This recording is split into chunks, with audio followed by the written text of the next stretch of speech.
How do you find delete or search history on Facebook?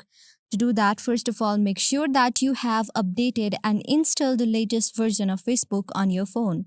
After you have done it, just normally open your Facebook. And you can see on the top right side, there is three vertical lines with your profile linked on it. When you click on it, now you will see the option of privacy shortcuts, and when you tap on it, it will take to you an interface like this. From here, just tap on access your information.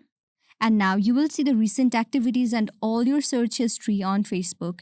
Now, when you see more, you can now see all the sites and search history.